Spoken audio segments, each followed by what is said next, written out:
El año pasado y el anterior, la crónica y la entrevista, y este año el periodismo de la crisis. No puede ser más interesante, pero tampoco puede ser más interesante las 5 mesas que se han establecido. Se desarrolla todo lo que da de sí el periodismo actual, con su problemática, su futuro, sus aspiraciones, su sí o su no, y por lo tanto es muy importante seguirlo. Creo que hemos reunido aquí, ahora Teo va a presentar la mesa, la primera mesa con la que abrimos el Congreso. Creo que hemos reunido a un conjunto de profesionales de los medios con un prestigio y una capacidad de atracción increíble y que de alguna forma nos van a poner de manifiesto lo que es el periodismo de hoy y lo que le espera a este periodismo en unos momentos tan delicados para el sector. Por el tema de lo digital, por el tema de lo escrito, todo se va a desmenuzar detenidamente. Y nosotros vamos a tener el gusto y el honor de estar presentes en ese desgloce y en esa disertación que nos va a llenar de cultura y de sabiduría a todos. Bienvenidos, vuelvo a repetir, y desde la Fundación Manuel Alcántara, muchas gracias por acudir a nuestra llamada. ¿Vale? Os dejo con Teo y su presentación. Presentamos hoy el Congreso, este año, titulado El periodismo de la crisis. El Congreso se inaugura con una crisis, con la crisis catalana, evidentemente, que nos ha provocado ¿cómo era el título de aquella estupenda novela americana? Enormes cambios en el último minuto. Los directores de periódicos de Madrid no se podían mover del puesto de mando, del puente de mando, y tanto Casimiro García Vadillo como Ana Pardo de Vera se quedaron en Madrid, y a Íñigo Domínguez a última hora le ha surgido un compromiso también periodístico vinculado a la cobertura de lo que está sucediendo en este momento en Cataluña.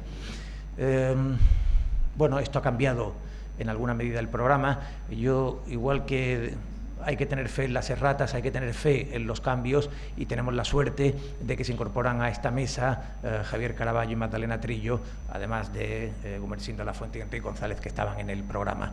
Yo me desplazo a esta mesa, y en la tercera de la sesión de esta tarde estará María Angulo moderando la mesa, por otra parte de lo que es su especialidad, ¿no? Y de hecho mañana habéis visto en el programa que hay un diálogo con ella y con Roberto Herscher para hablar de su libro de la crónica de inmersión.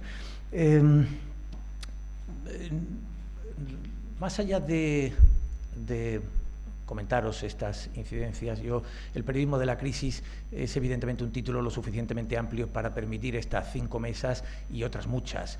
El periodismo de la crisis es el periodismo de la crisis que se ha producido en todo el mundo en la última década, pero es también la crisis del periodismo, el periodismo de una crisis que ha modificado por completo el paisaje de los medios, la profesión, el modelo de negocio, y que evidentemente deja en una situación de debilidad y de transformación, en un momento de mediamorfosis extraordinario, el sistema de medios, con incertidumbre sobre lo que ocurrirá en el futuro. Evidentemente esto afecta también a la capacidad que tiene el periodismo de atender el presente. Esa debilidad afecta a la profesión, pero afecta también a la función social que tienen los medios. De todo ello, y de las soluciones, y de los nuevos géneros y de nuevos modelos que se están aplicando, hablaremos en el Congreso esta tarde y mañana viernes. La primera mesa plantea una pregunta fundamental, una pregunta que me temo que es áspera para el periodismo, y es que si un periodismo en crisis puede atender el periodismo de la crisis. Esta pregunta es la que le formulamos a los 4 participantes en esta mesa, a Gumersindo Lafuente, empezando por la derecha, que es responsable en este momento de opinión del diario.es, fue el responsable del cambio digital del diario El País, fue director del Mundo.es, director y fundador de Soy Tú, impulsor de la Fundación Por Causa, que desarrolla la investigación social y el periodismo de datos, un periodista, por tanto, de una larga trayectoria y de un estupendo prestigio, que estamos encantados de que nos acompañe. Bienvenido, Gumersindo, y gracias. Enrique González, bueno, más allá de los comienzos en Barcelona, en La Hoja del Lunes, en el Correo de Cataluña, el periódico de Cataluña, desde el año 85 se incorporó al País, donde permaneció hasta el año 2013, fundamentalmente además de ser un columnista extraordinario en algunos periodos, fue corresponsal o ha sido corresponsal en Londres, en París, en Nueva York, en Roma, en Jerusalén.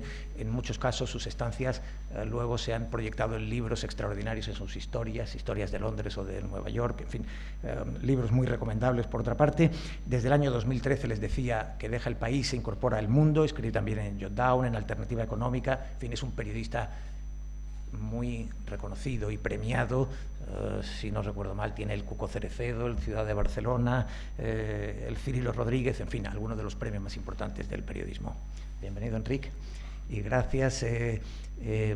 A continuación, Magdalena Trillo. Creo que es la primera vez que en un congreso participa un periodista que ha sido alumna mía o que ha sido alumno de esta facultad, de nuestra facultad en Málaga. Es licenciada por la Universidad de Málaga, por la Facultad de Ciencias de la Comunicación, y es la directora del periódico Granada Hoy, del periódico del Grupo Yolí en Granada, al que se incorporó desde su creación en el año 2003, en principio en Cultura, pero 5 años más tarde, cuando sale Ramón Ramos, ella se hace cargo de la dirección. Imparte además clases o ha impartido clases en la Universidad de Granada y forma parte de un estupendo grupo de investigación, NARTrans, sobre las narrativas transmedia. Así que bienvenida, Magdalena, encantado de que vuelvas a Málaga. Y finalmente Javier Caraballo, que no es la primera vez que nos acompaña en estos congresos de la Fundación y cuya voz reconoceréis enseguida porque es una de esas voces, en su caso desde las tertulias de Onda Cero, que forman parte del patrimonio acústico que todos tenemos, ¿no? Todos los que seguimos la radio informativa. Es columnista del Confidencial. Por otra parte, tenía una larga trayectoria en el diario El Mundo, sobre todo en Andalucía, y en Diario 16, donde fuimos compañeros, y también en la cadena SER. Gracias, Javier, bienvenidos. Yo no quiero, como os decía, formular una larga presentación teórica, sino sencillamente la pregunta que da título a esta mesa. ¿Un periodismo en crisis puede hacer el periodismo de la crisis? No voy a pediros un sí o no, como Rajoy a Puigdemont, condicionalmente, pero si os pediría que hiciéramos una primera respuesta a esa pregunta que fijara los términos del debate. ¿Empiezas tú, Magdalena? Yo empezaría planteando algunos matices a esa pregunta y a esa respuesta. Creo que más que un periodismo de crisis, creo que estamos en un momento de periodismo de resistencia y periodismo de supervivencia. Y tal vez la pregunta, más que un puede, igual la podemos reformular planteando que un debe, ¿no? Y ahí lo que planteo es, y siendo directora de un periódico de papel, que bueno, lo he traído aquí porque imagino que si yo ahora mismo pregunto aquí a alguien que tenga, estamos en una jornada de periodismo, pero si os pregunto si alguien tiene un periódico de papel en la mano, ¿alguien de vosotros tiene algún periódico de papel? 1, 2 y 3. Bien, tenemos 3. Normalmente cuando esta pregunta la hago a los alumnos de primero de la Facultad de Comunicación de Málaga, es 0. Pero no solamente es 0 el periódico de papel, que lo traigo para que veáis que todavía existimos, aunque seamos un poco los dinosaurios del papel. Y creo que en los momentos en los que estamos de enorme incertidumbre, y no solo a nivel político, y yo creo que en paralelo a lo político, los medios tradicionales, los medios clásicos, estamos viviendo la misma crisis institucional, la misma crisis de confianza que se están viviendo en las instituciones. Lo que es el sector prensa, los medios tradicionales, estamos en un momento de tormenta perfecta, porque ha sido la crisis económica. Si miráis los datos del sector prensa, en realidad son tan nefastos como pueden ser el de la burbuja del ladrillo o la automoción. Es el tercer sector más afectado por la crisis económica, lo que es la industria de la prensa. Tenemos otra crisis propia, que es dos conceptos clave, ¿no?, de los tiempos en los que nos movemos: globalización y digitalización. Eso en la práctica es que estamos haciendo un negocio tan interesante, que es poner todos nuestros contenidos gratis en la web y pensar que si los llevamos los periódicos a un kiosco va a haber señores, ciudadanos, que van a querer pagar por esos mismos contenidos que están obsoletos a las 24 horas y que se lo estamos actualizando en tiempo real en la web. Y ese modelo de negocio, que cualquier economista diría que es una ruina, pues fue un modelo de negocio que se inventó en el siglo XIX, que hemos intentado adaptar, readaptar, y que a día de hoy realmente no encontramos, y probablemente los compañeros de mesa, que han tenido también una trayectoria y con mucha iniciativa en esta línea muy interesantes, lo podrán argumentar. Hoy por hoy ni el New York Times sabe qué hacer para que la empresa, y estoy hablando de las empresas, sean rentables, sean viables. ¿Por qué traslado el concepto al ámbito de las empresas? Porque si no tenemos empresas rentables y viables, difícilmente podamos hacer buen periodismo. Y esto me lo quiero llevar a un terreno, al terreno de yo defiendo el periodismo y defiendo los medios de comunicación tradicionales en el momento en el que no se nos olvide que más allá de formatos, de soportes, de tecnología, tenemos que reivindicar los valores de siempre del buen periodismo, el que se hacía en el siglo XIX, en el XX y con independencia de la tecnología. Tenemos que contar buenas historias, tenemos que conectar con vosotros y si vosotros, por ejemplo, ahora estáis en un móvil, tenemos que llegar a vosotros. Ha cambiado por completo todo el planteamiento. Ya no sois vosotros los que vais a buscar las noticias, somos nosotros los que tenemos que conseguir convenceros de que tener una app de Mi Periódico, del Diario.es, del Confidencial o de X es importante para vosotros. Seguro que en vuestros móviles todos tenéis Facebook y sabéis que Facebook es una de las aplicaciones que más memoria se come de un móvil. Ahora mismo, ¿dónde está realmente el desafío por parte de los medios? Conseguir vuestra confianza y conseguir convenceros de que todavía seguimos siendo útiles. Una palabra que realmente al terreno al que nos lleva es al del periodismo. ¿Está el periodismo en crisis? Yo creo que están las empresas en crisis. Realmente, cuando me invitaron a la mesa, digo, bien, la verdad es que es una oportunidad también y es un momento también en el que realmente yo hablo desde la experiencia. A mí me nombraron directora porque el anterior director se marchó cuando Grupo Yolí aplicó un ERE en todas las cabeceras de Andalucía. O sea, yo me he estrenado como directora haciendo un ERE. Este año, por situarlo y por hablar con franqueza y con honestidad, venimos de un recorte de plantilla en alguna de las cabeceras, incluida la mía.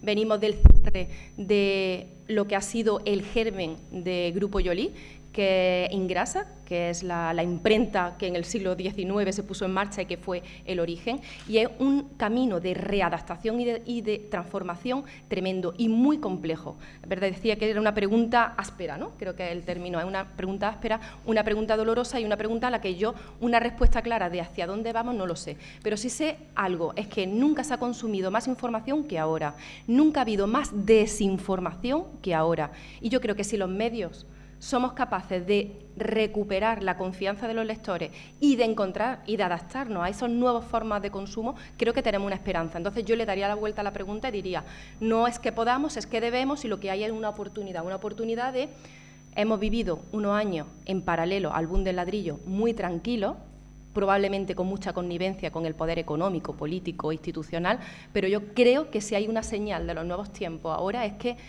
así no podíamos seguir y que teníamos que despertar. Y yo creo que estamos despertando. Simplemente por no acaparar y no extenderme, una puntualización sobre qué estamos haciendo en los medios. Pues un elemento como poner en marcha laboratorios de innovación periodística, desde el New York Times a The Guardian, a la BBC, a Grupo Yolí, que acabamos de poner en marcha un laboratorio de innovación, experimentar, por ejemplo, con realidad virtual, periodismo de experiencia, periodismo de inmersión, periodismo de datos, para intentar también recuperar la fiabilidad y la credibilidad de los lectores. Yo creo que son estrategias y líneas fundamentales. Ahí estamos. Si somos capaces de volver a conectar con el público, no lo sé, ¿no? Casi que podríamos hacer la identificación con la crisis de los partidos políticos. ¿Serán los grandes partidos capaces de reconectar y reenganchar, por ejemplo, con la generación millennial?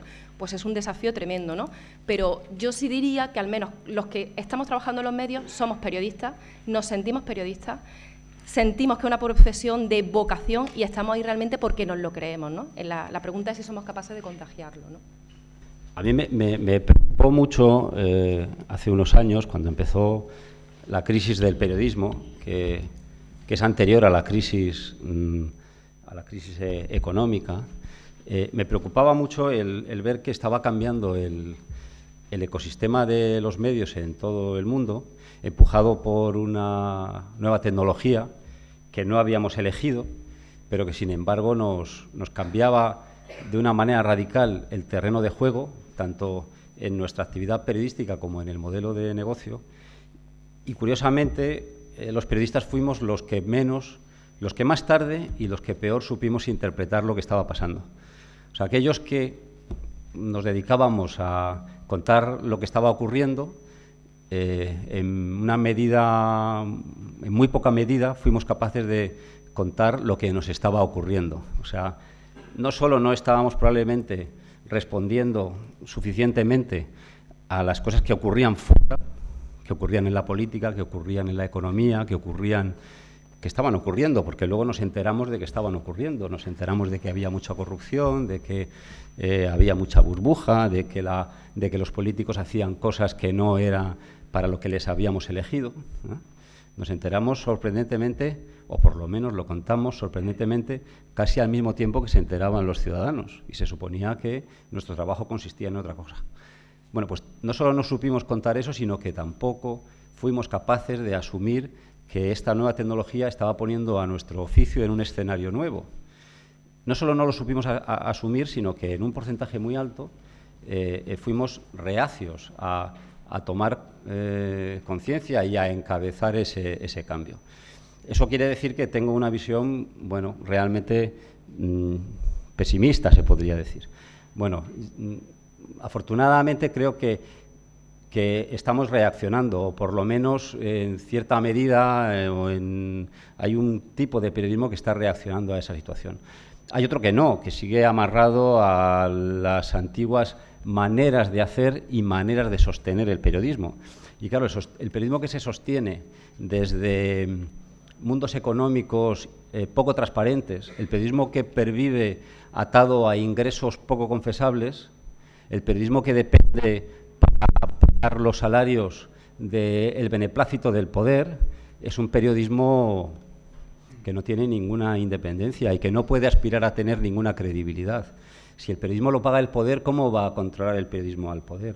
Si tenemos a los grandes medios quebrados y dependientes de sus acreedores, que a su vez dependen de que el poder les dé determinadas instrucciones, es muy difícil que esos periodistas puedan hacer bien su trabajo, incluso aunque quisieran hacerlo, es complicado, ¿no? Y eso no quiere decir que estén recibiendo permanentemente instrucciones para trabajar mal, pero es complicado. Es complicado cuando estaba ayer en la Facultad de Periodismo de Sevilla y hablábamos de la credibilidad de los medios, y yo les decía, bueno, pensar en cualquier cabecera y pensar si sabemos quiénes son los dueños de esa cabecera, pensar por qué ese periódico o ese sitio web lleva existiendo desde hace 5, 6, 15, los años que sean, y jamás ha dado beneficios.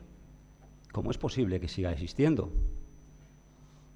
Pensar quién paga esas facturas.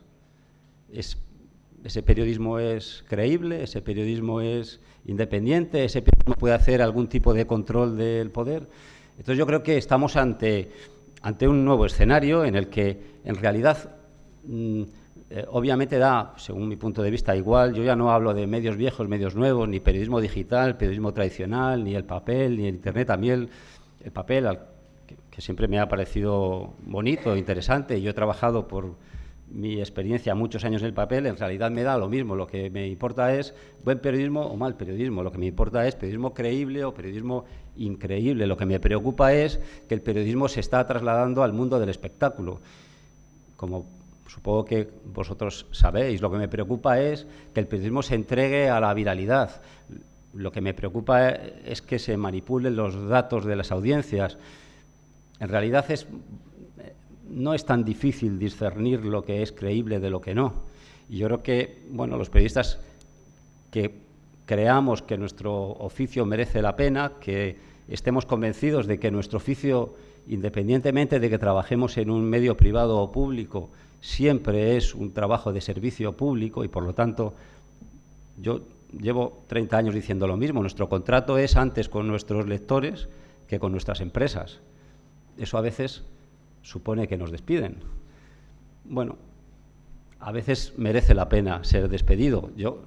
No es cómodo, ¿eh? A mí me ha pasado y es un poco trabajoso luego reinventarse, buscarse un alquiler más económico, un trabajo peor pagado. Bueno, hay que aprender a caer de pie.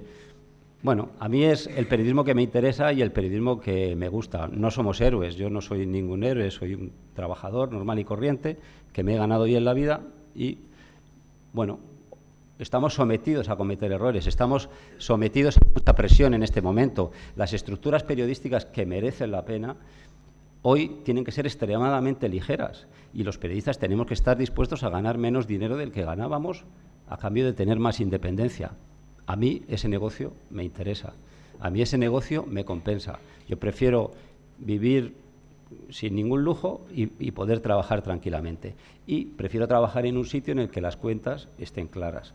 ¿Hay modelos de negocio? Claro que los hay. Ahora, ¿cuál es el secreto? A mí, bueno, por los trabajos que he hecho, llevan muchos años preguntándomelo. Yo os diría que es que dependamos los periodistas de la comunidad de nuestros lectores. No podemos, eso no funciona ya, aspirar a depender de la publicidad.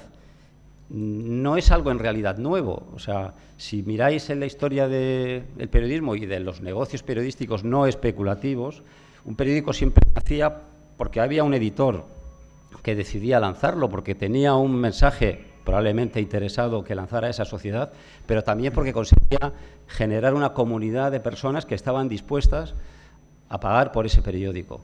Bueno, estamos en un mundo diferente, ya no hay un objeto que intermedia entre los periodistas y los lectores, ya no hay un objeto físico que se vende en un kiosco.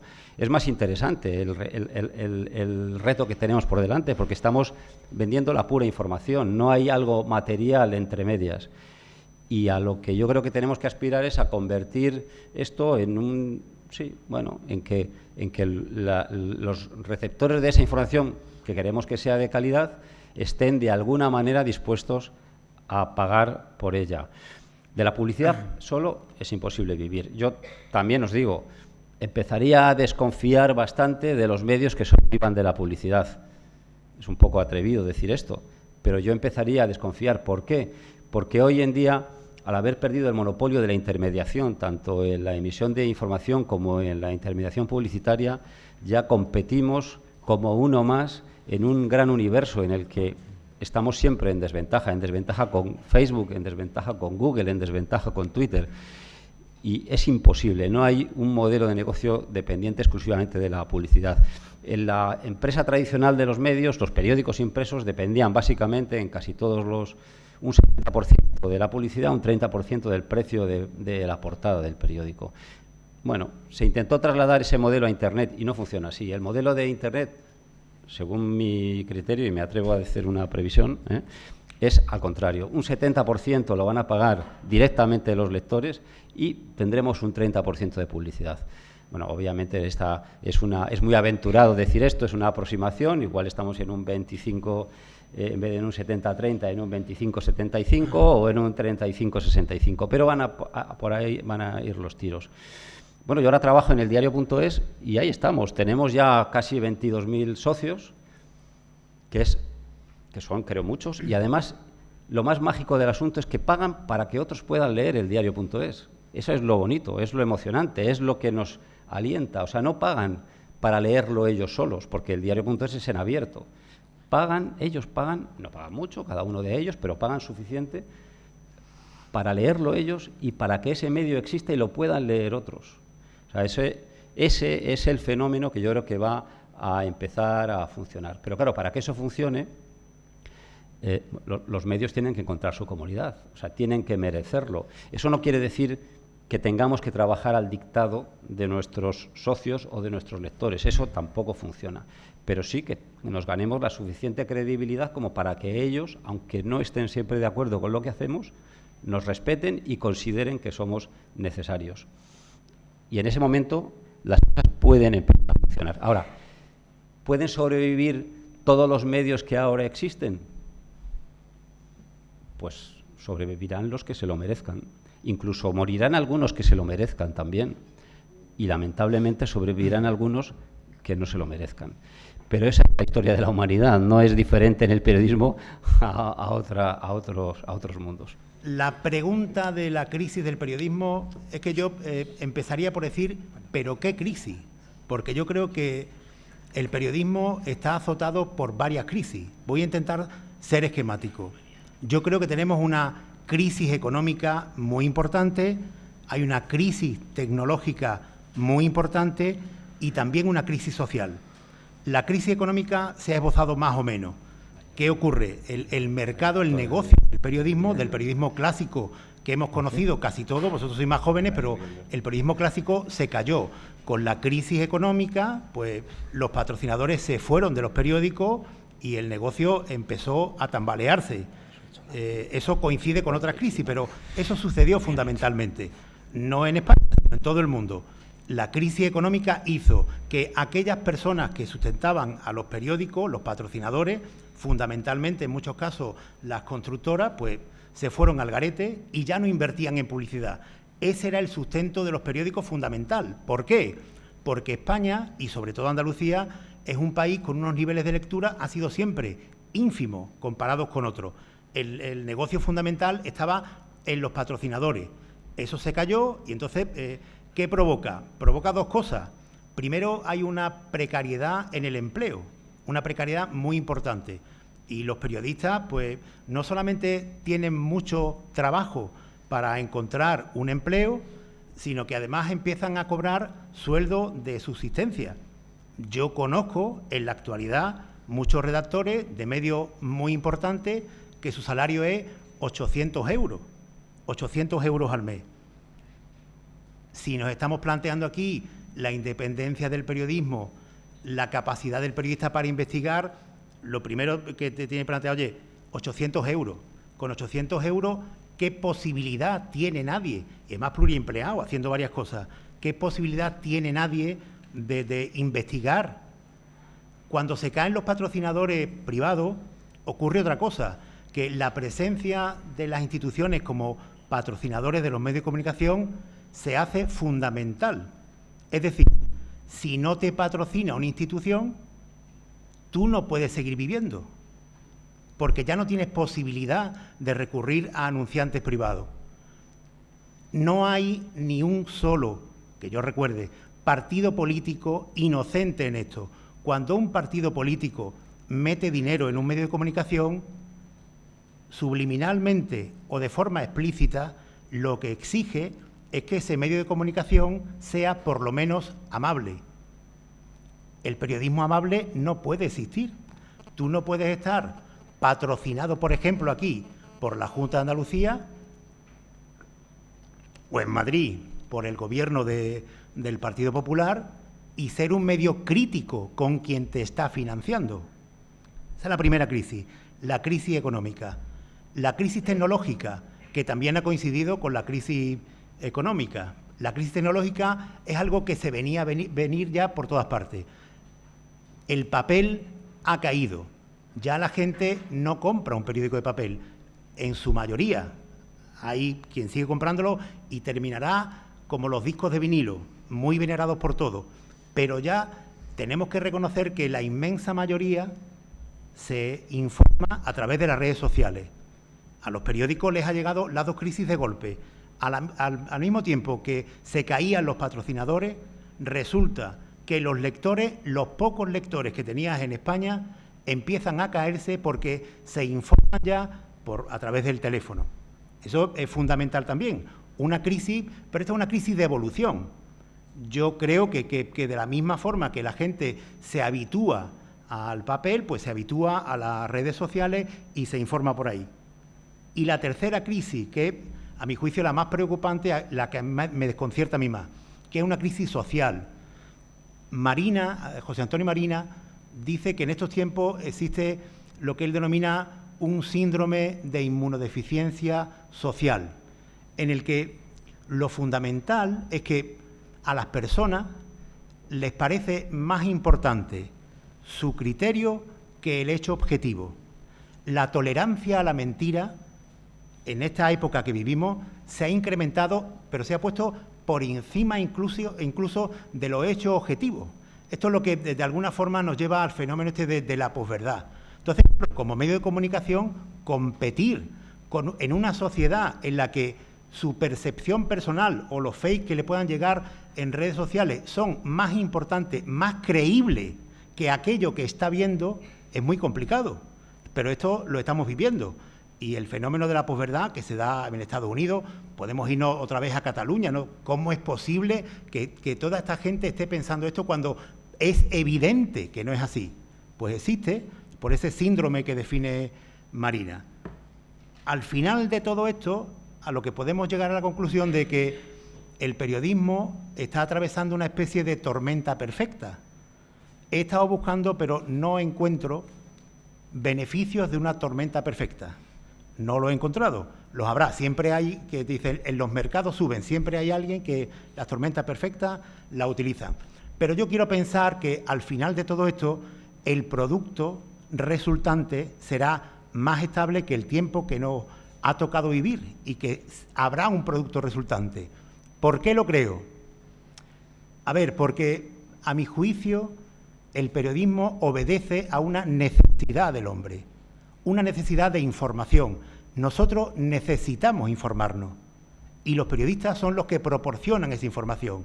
Mientras exista la necesidad de informarse en el hombre, que yo creo que eso seguirá existiendo, existirá periodismo. Tenemos simplemente que superar estos 3 pequeños baches en los que ahora podemos alargarnos y simplemente superándolo habrá futuro. Yo creo que voy a ser el optimista, visto lo pesimistas que son estos y esos. Recuerdo una peli en el que el personaje de Woody Allen lleva un New York Times del domingo debajo del brazo, el gran New York Times así de grueso, y empieza a sacar cuadernos. Y finalmente llega al cuaderno donde salen los anuncios de corsetería y se pueden mirarlos.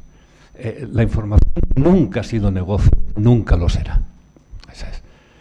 Yo no sé cómo podemos creer la información, en fin, sí es negocio para los espías, para los detectives privados y para los chantajistas, pero para nadie más. Para los periodistas nunca lo ha sido. Los periódicos de papel funcionaban no solo por la publicidad, sino porque daban informaciones útiles como la cartelera de cines, las farmacias de guardia, los anuncios inmobiliarios, cosas que la gente quería leer. Por lo demás, los periódicos nunca han sido tan buenos como son ahora. O sea, siempre han sido bastante infames. Hablo de España. Sería un lío meternos en Honduras internacionales, pero, en fin, la gente los compraba porque en casa hacía falta un periódico que te dijera dónde comprar un jarabe si te ponías enfermo. Salía la lista, las farmacias de la ciudad, el cine, la cartelera de televisión. Bueno, pues al desaparecer todo esto, que ya aparece gratuitamente en otros soportes, el periódico ha perdido en gran medida su función, era el servicio. Y ¿esto es porque fumo o...? Vale. ¿Me oís? Sí. Tienes agua ahí, ¿eh? Yo casi no me... No, agua ni tocarla. Es que te tienes que hacer la multiplataforma, Enrique, no está más. No, yo no estoy ya para eso. Decíamos esto de los periódicos, ¿para qué servían? Servían para eso. O sea, pagar por información sobre la sociedad, la política, etcétera, lo ha hecho históricamente una pequeñísima porción de la sociedad. Y esa pequeñísima porción de la sociedad es la que permite crear ahora medios nicho, como el medio en el que trabaja Sindo. Se forman pequeñas comunidades, y no olvidemos la palabra pequeñas, que están interesadas en disponer de un cierto tipo de información que refuerce sus prejuicios, porque es que todos compramos información para que refuerce nuestros prejuicios, nuestras manías y en general nuestra estupidez. Queremos que nos digan lo que creemos ya saber. Bueno, pues realmente sería mucho más higiénico y útil para alguien de izquierdas comprar La Razón y para alguien de derechas leer el diario.es. Pero eso no lo van a hacer nunca, ¿no? Tú quieres que te conforten. Bueno, pues en cierta medida los periódicos convencionales sobreviven por esa función de confort y porque básicamente los paga el gobierno. Ahora a todos los paga un gobierno u otro. Exceptuamos a los pequeños medios de nicho en los que yo tengo bastante fe, sobre todo si son especializados. No es el caso del diario.es, pero los medios que se especializan en cultura, economía, necesitan pocos recursos, porque son capaces de profundizar mucho en un tema determinado. Las dobles Vs, creo que Aldecoa estará por aquí, Sí. Ya os contará. Bueno, son medios de gran calidad, de gran interés, que leen unos poquitos, como ha sido toda la vida, porque no llevan ni la cartelera, ni la farmacia de guardia, ni nada. Es solo para el que quiere leer eso, esa pequeña minoría. Y no damos para más. Me imagino que aquí hay estudiantes de esto que en un momento dado alguien decidió llamar ciencia, que ya es bastante asombroso. Si hablábamos de posverdad, joder. Deberíais ser conscientes de que buena parte de vosotros acabaréis trabajando en gabinetes de comunicación. Es decir, que os convertiréis en parte del problema, no en parte de la solución. Es así, todos tenemos que ganarnos la vida, y yo no estoy seguro de que trabajar en un periódico sea mejor que trabajar en un gabinete de comunicación. A veces es peor y moralmente mucho menos defendible. Yo me he sentido moralmente indefendible muchísimas veces en la vida. El caso es que los gabinetes de comunicación y la comunicación instantánea, esta especie de éter que nos transmite hechos. Ahora Puigdemont convoca rueda de prensa, ahora la desconvoca, ahora la convoca, ahora va al Senado, ahora no va al Senado. Toda esa espuma, que en realidad no significa nada, las declaraciones, que tampoco significan nada si no eres capaz de ponerlas en contexto y saber por qué se producen. Eso satisface las necesidades del ciudadano medio. ¿Por qué va a pagar para saber cómo ha ido el Congreso del Partido Comunista Chino? ¿Por qué va a interesar eso? Es antinatural. O sea, eso interesa a unos poquísimos, igual que a unos poquísimos les interesa el 90% de lo que puede publicar un periódico, salvo la viñeta, que eso lo suele mirar todo el mundo. Es esa minoría selecta en un sentido económico, social o cultural, que necesita información para ganarse la vida, la que compra, la que puede pagar, la que sostiene cada vez más medios mundiales. Esa minoría habla cada vez mejor el inglés y, por tanto, tiene acceso al New York Times, al Economist, al Financial Times. Antes he visto a un periodista español que enseñaba, no quiero señalar, un Financial Times, y hace bien. O sea, en lengua castellana nunca se podrá competir con los medios anglosajones. Ya está, ese tren ha pasado. O sea, a ese tren pudo saltar el diario El País hasta mediados de los 80 o finales de los 80. En ese momento perdió el tren y ya ningún medio escrito en castellano, ni en Europa ni en Latinoamérica, conseguirá ver pasar de nuevo ese tren que se perdió, porque necesitas masa crítica y posiblemente solo un diario escrito en una lengua más o menos universal y con acceso a mercados cercanos muy ricos puede desplazar a gente a sitios remotos para contar historias que si no nadie contaría, para dedicar a unos cuantos tipos a bucear en documentos que nadie leería si no, fiscalizar gobiernos, etcétera. El futuro del periodismo es el mismo que el presente y que el pasado. Hablábamos de cómo vivir en la era de la posverdad. Joder, aquí estamos entrenadísimos. Vivimos 40 años de franquismo que todo era preverdad. No sé, yo lo único que me estaba preguntando, que menos mal que tú eres el optimista. Bueno, no, pero al final digo todo irá bien y ya está. Pero, en fin, se vive tranquilamente. Simplemente nadie se creía los periódicos como muy poca gente se los cree ahora.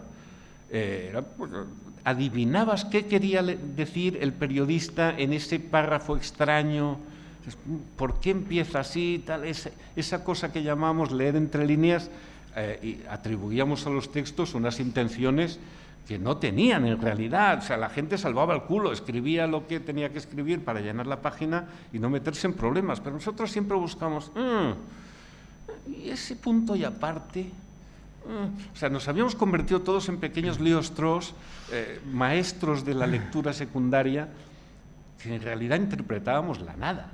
Y nos acostumbramos y vivíamos bastante bien. Y en realidad muy pocos protestaban durante el franquismo. O sea, yo pillé una parte.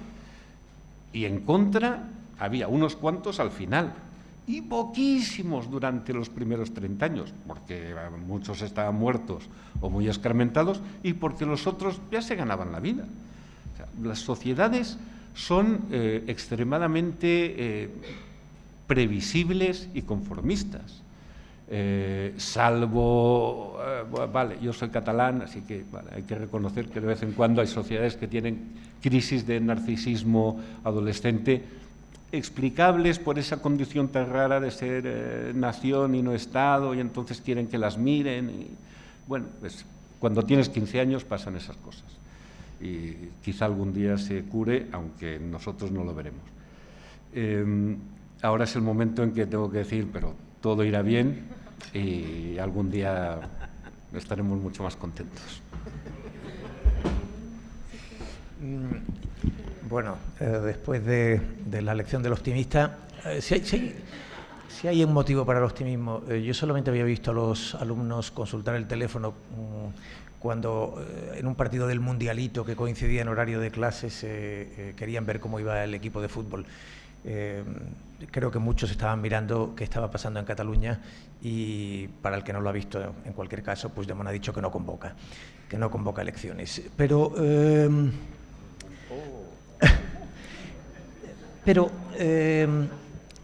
habéis hablado, yo os preguntaba, la crisis un periodismo en crisis puede hacer el periodismo de la crisis, y realmente, en lugar de responder a esa pregunta, hemos... He dicho, perdón, es que lo he dicho solo una frase.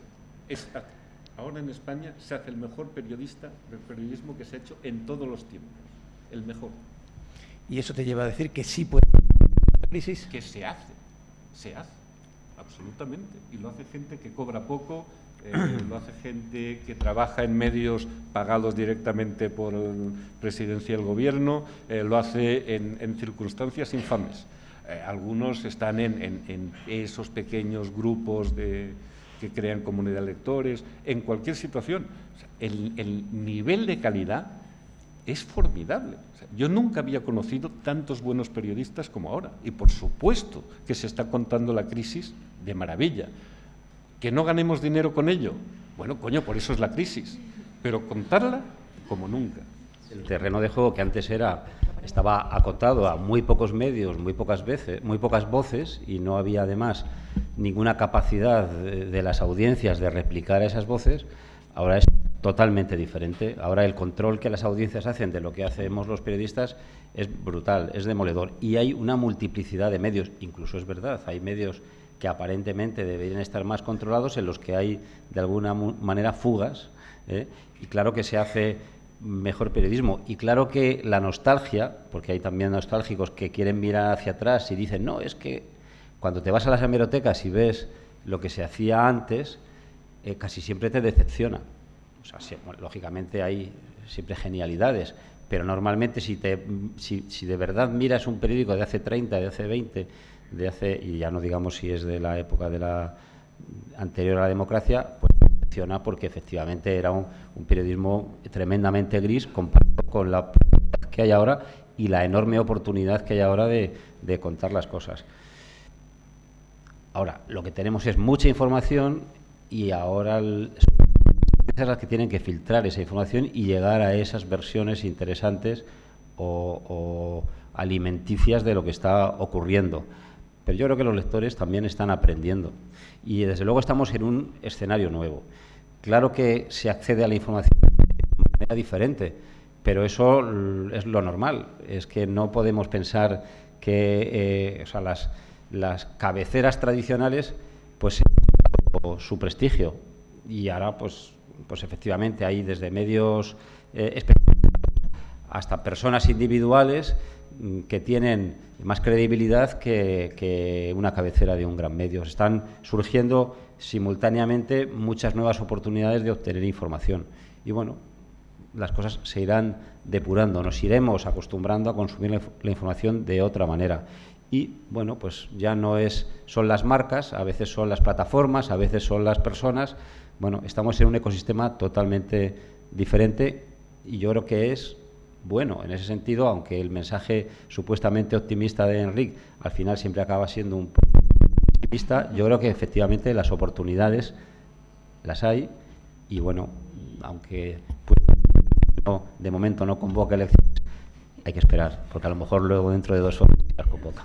Me gustaría conectar con algunas de las reflexiones que se han planteado y voy a intentar discrepar también un poco, ¿no? Partiendo, Enric, casi en el arranque ha dicho, la información nunca ha sido negocio y nunca lo será. Y voy a hacer un poco de Gumersindo la Fuente porque él ha empezado diciendo cómo esta crisis, cuando irrumpe todo el tema digital, en los medios de comunicación no solamente no nos quisimos enterar, no nos dimos cuenta, sino que hubo incluso una postura de rechazo. Es más, durante una década probablemente de desarrollo de los cibermedios, en los grandes medios de comunicación ha habido gente directiva en este país que ha estado diciendo que eso era una moda y que no había que subirse a la moda, que ya volverían los lectores al periódico. Y esto solamente tenemos que ir a las hemerotecas para verlo.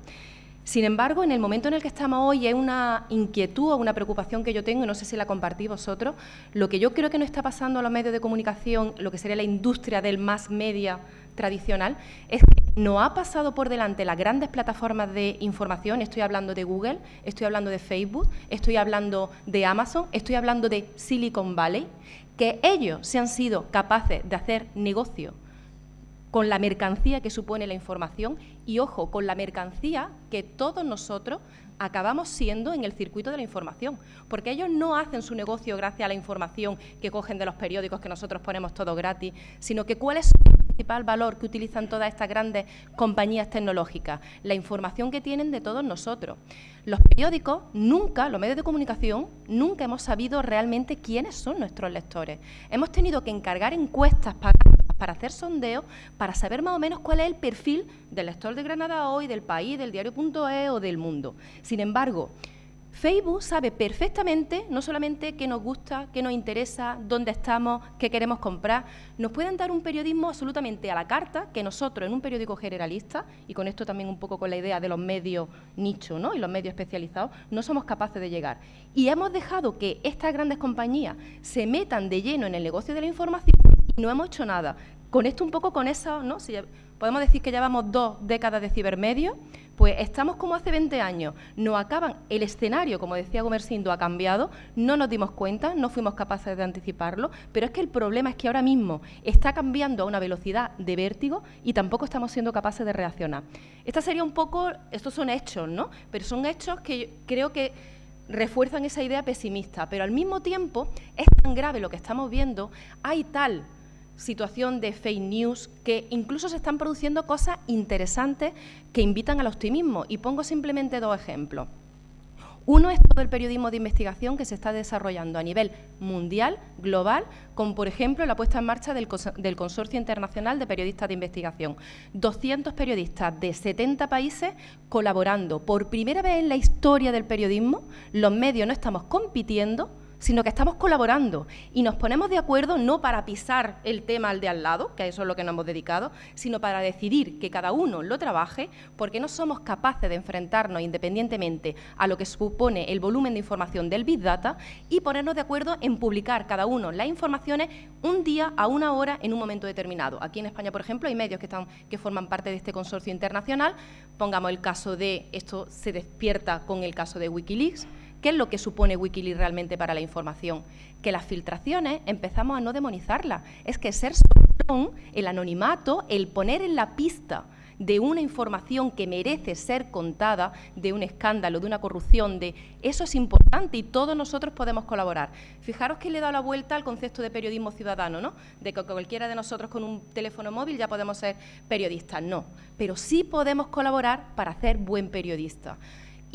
Para hacer buen periodismo, perdón. Y la otra elemento que quería plantear como revulsivo y que yo creo que también hay que partir de que estos tiempos que están cambiando nos están dejando también y abriendo el camino a nuevas oportunidades. Se está desarrollando, por ejemplo, ahora un nuevo perfil del checking fact. ¿Esto qué es? Pues esto es que los periodistas estamos ahora aprendiendo a hacer verificación, y bueno, aquí hay compañeros que se dedican a la maldita hemeroteca, que también van a estar hablando aquí, de verificar con una especialización, pero es que ya hay cursos, los tradicionales MOOC, ¿no? Ya hay a nivel internacional cursos dedicados a los periodistas, orientados a los propios profesionales de la información, para enseñarnos a nosotros cómo discernir, cómo discriminar y cómo delimitar lo que es buena información de lo que no lo es. Fijaros que es verdad que en el camino no hemos dejado perfiles profesionales, que los cambios digitales han impactado de una forma muy tremenda en los medios de comunicación, pero también se abren nuevas puertas y se abren nuevas posibilidades de nuevas trayectorias profesionales y nuevas oportunidades laborales.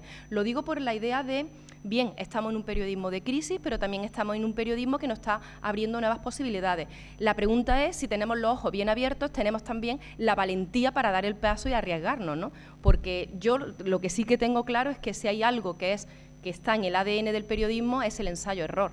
O nos equivocamos y nos caemos y fracasamos y no pensamos en el fracaso con este concepto católico español de te has hundido, has fracasado y lo llevamos como ¿no? un estigma, sino decimos, no, es que voy a aprender a fracasar y a fracasar mejor y eso va a ser un éxito porque lo voy a hacer mejor, ¿no? Y la valentía de romper un poco la estructura a las que estábamos acostumbrados y de ser capaces de poner en marcha iniciativas nuevas, ¿no?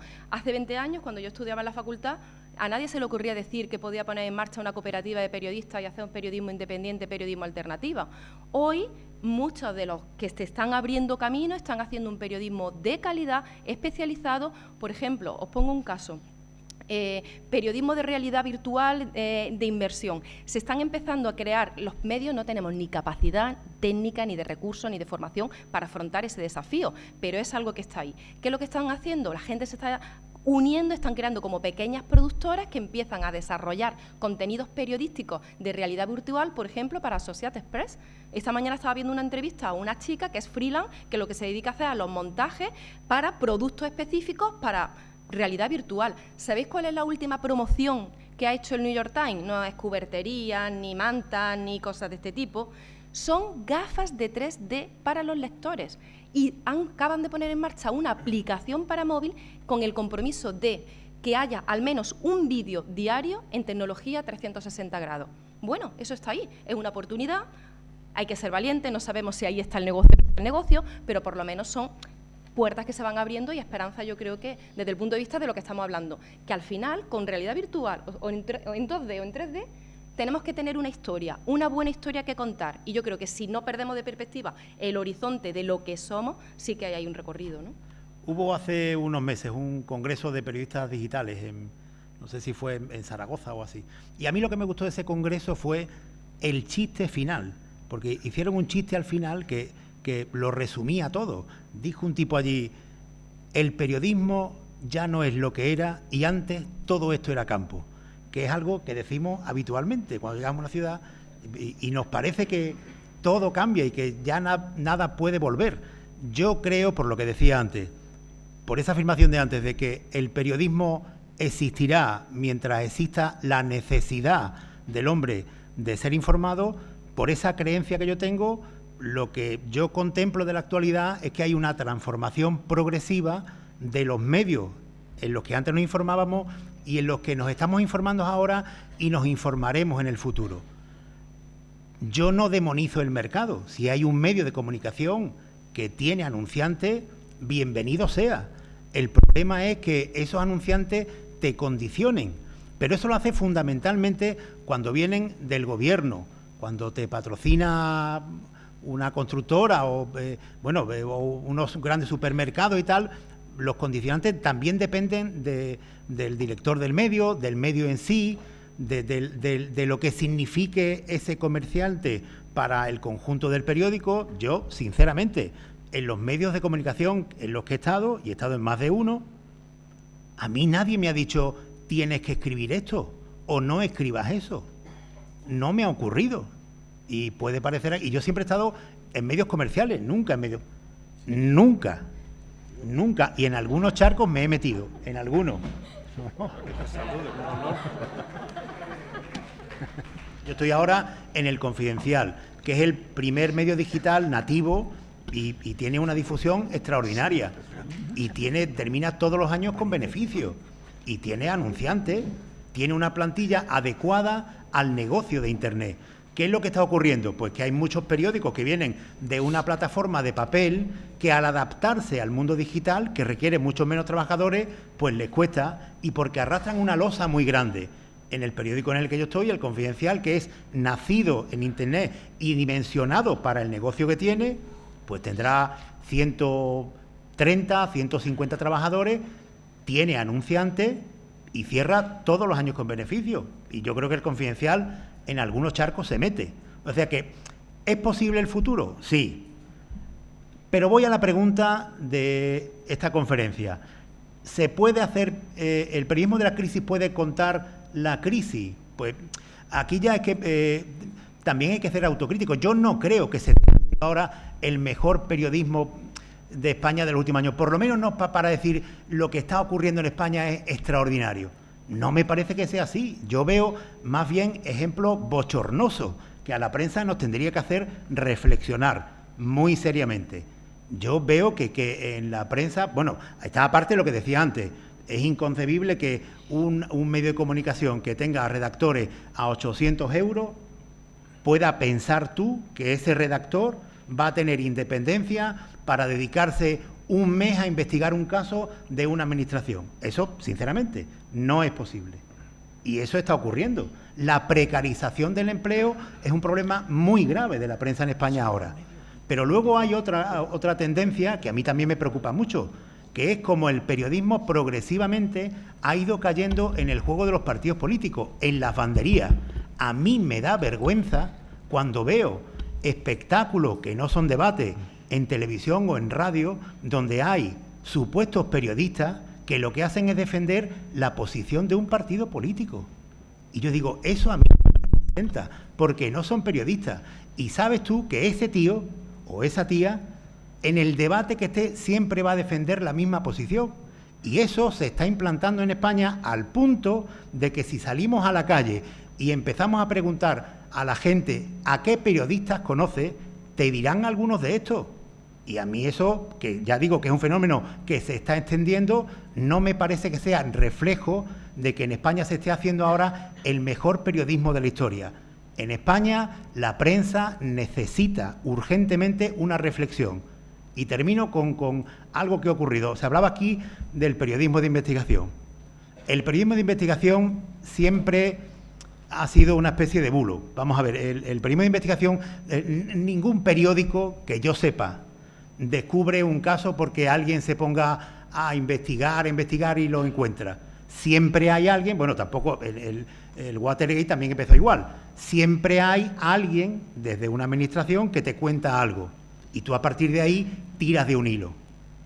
Y se desarrolla un periodismo, lo que conocemos como periodismo, pero siempre nace de alguien molesto en una institución que por un interés personal, que es cargarse esa institución o a ese partido, te cuenta un escándalo interno, si no, no lo contaría. ¿Qué está ocurriendo en España ahora? Por esta crisis que hay de medio de comunicación, que aquí se están dando, por cierto, incluso informes falsos que ha hecho la policía. Y eso ha ocurrido y ha hecho muchísimo daño a la prensa. Se han publicado a 4 columnas en los periódicos y en las radios y tal, informes falsos que ha hecho la policía. Y el medio de comunicación se ha limitado a acogerlo y a publicarlo. ¿Esto es síntoma de que estamos haciendo el mejor periodismo en España de la historia? Pues me parece que alguna reflexión merecería. El problema es que el periodismo más malo lo están haciendo probablemente los que más dinero ganan, tanto en esos medios que no hacen periodismo. Tenemos que tratar de hacer la didáctica de que eso es otra cosa, es espectáculo, esos programas en realidad no hacen periodismo. Pero, igualmente, en otros medios hay periodistas muy bien pagados que lo que están es haciendo intoxicación. Bueno, yo no me refería a Belén Esteban. Pero no, eso era un ejemplo, porque es verdad que hay mucha gente en este país que piensa que Belén Esteban es una periodista, pero en ese totum revolutum que existe en la televisión, ¿no? Bueno, Enrique ha citado a Eduardo Inda, bueno, pues es que es un mundo complicado de discernir qué es periodismo y qué no es.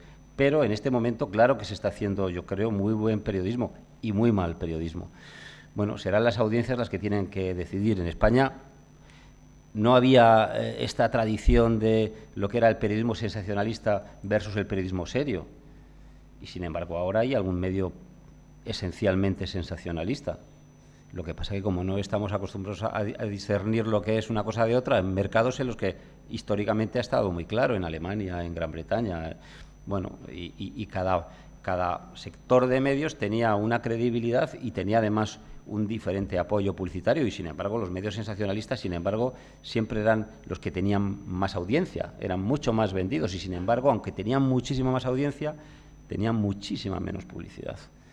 Bueno, yo creo que eso también marca un camino de futuro, y es un camino esperanzador, pero tenemos que atravesar primero un desierto, y el periodismo se tendrá que ganar la credibilidad, y los periodistas nos tendremos, y cada medio se tendrá que ganar la credibilidad, que efectivamente la hemos perdido, y en muchos casos muy merecidamente. Bueno. Dejamos abierta la posibilidad de que quien quiera participar, sumarse a la conversación, hacer alguna pregunta, pues estaremos encantados de que así sea. En muchos casos, Enrique, perdona, son estudiantes de Ciencias de la Comunicación o de Ciencias de la Información, que cuando llegan a la facultad, mi asignatura es la primera del primer cuatrimestre, lo primero que les digo es que ni son Ciencias de la Información ni mi asignatura, que se llama Teoría General del Periodismo, existe, porque no existe la Teoría General del Periodismo. En fin, es un oficio y soy muy consciente del oficio. Y es verdad que aquí, aunque el pesimismo tiene un gran prestigio intelectual, ¿no? El pesimismo siempre se dice que es, es un optimista pero bien informado. Yo creo que hay algún dato que conviene dar. Veo constantemente repetido que han desaparecido 300 medios en los años de la crisis en España. Me cuesta creer que hubiera tantos y que desaparecieran. 300 medios. Se han creado 330. No sé por qué se repite constantemente que se han perdido 300 y no que se han creado 330. 330 nuevos medios, en muchos casos, como decía Sindo Lafuente, con una agilidad, con unas estructuras que le auguran grandes oportunidades, ¿no? Y con nuevos lenguajes que ponderaba Magdalena, con nuevas soluciones tecnológicas. Yo creo que sí que hay motivos para creer, no que se esté haciendo el mejor periodismo, pero que se puede seguir haciendo periodismo. En cualquier caso, no sé si alguno queréis entrar en este debate o en algún otro de los que se han sugerido en la mesa. Mi pregunta es, bueno, primero gracias a todos por la conferencia. Mi pregunta es, en este contexto en el que los públicos mayoritariamente tienen una atención muy corta y solo se fijan en las cosas muy llamativas, no sé si adaptar las nuevas narrativas a esa audiencia un poco tanto el sensacionalismo como la falta de deontología periodística, y sobre todo en medios que tienen vocación de ser prensa de referencia, no medios que desde el principio acepten que buscan eso, sino medios que por buscar a esa audiencia pues caen en esos dos peligros. Gracias. No, muy breve, que vamos a ver, lo que no puedes hacer es confundir la brevedad con la superficialidad o con la frivolidad. La brevedad no es un problema en periodismo, no pasa nada. Un ejercicio fundamental de un periodista es resumir algo que ha vivido durante 4 o 5 horas en un titular. Y está bien, o sea, que la brevedad es buena. Si la gente se queda con ponerlo en titular, está bien. El problema es que lo que estás mezclando es otra cosa, que es la tendencia de cierto público o de gran parte de la gente a la frivolidad. Eso que decía yo antes, de que la gente sea más tendente a creerse una mentira porque lo piensa que es así, a algo que es objetivo. Pero ese es otro problema. Yo la brevedad no la veo nunca un problema en periodismo, la veo un reto. Titula bien, eso ya lo tiene garantizado en prensa. No sé si yo he entendido la pregunta de otra manera, pero voy a hacer otra contestación diferente. Hay la doctrina de la curva de Quartz, que se supone que no puedes escribir más de 500 palabras en redes si quieres realmente que alguien te lea. Pero al mismo tiempo, una de las líneas de periodismo que más prestigio está tomando y que más se está desarrollando es el long journalism, en el sentido de, bueno, aquí también hay representantes de revistas como Jotdown, por ejemplo, que van contra las tendencias supuestas de la brevedad, de la rapidez y de estar compitiendo con nuestros tiempos para dedicar realmente tiempo a lo que merece la pena. Yo creo que aquí hay como una doble estrategia. Por una parte es cómo nosotros captamos la atención de los lectores, y ahí es verdad que, por ejemplo, se está desarrollando fórmulas como los clipmetrajes periodísticos, que son pequeños vídeos en los que en un minuto tú captas la atención del público, los mueves por redes sociales y consigues que vayan a tu blog, y luego una vez que van a tu página es cuando tú ya le puedes desarrollar, y ya en el momento en el que tú has decidido este tema me interesa, si tengo que dedicarle 20 minutos a verlo, lo voy a ver. Es verdad que en la competencia por captar público, un elemento fundamental también, y yo creo que de los nuevos tiempos, la imagen. La imagen está sustituyendo a la palabra. Y ahora lo que ha sido el clásico titular se ha convertido en estos pequeños vídeos que son con los que competimos en YouTube y con los que mirad las páginas web de los grandes periódicos que están haciendo. Pequeños vídeos que acaban captando tu atención y consiguiendo atraerte, pero después, ojo, que después de esa imagen tiene que haber una buena historia, porque si no te lo estás jugando todo a ello. Es como la tendencia del clickbait. El clickbait al final se va contra el propio medio, porque cuando te han engañado 2 o 3 veces, cuando te han frustrado, tú ese medio ya no lo consideras como un medio fiel. Entonces, en un momento determinado, algo que te puede tirar de la audiencia se vuelve en contra.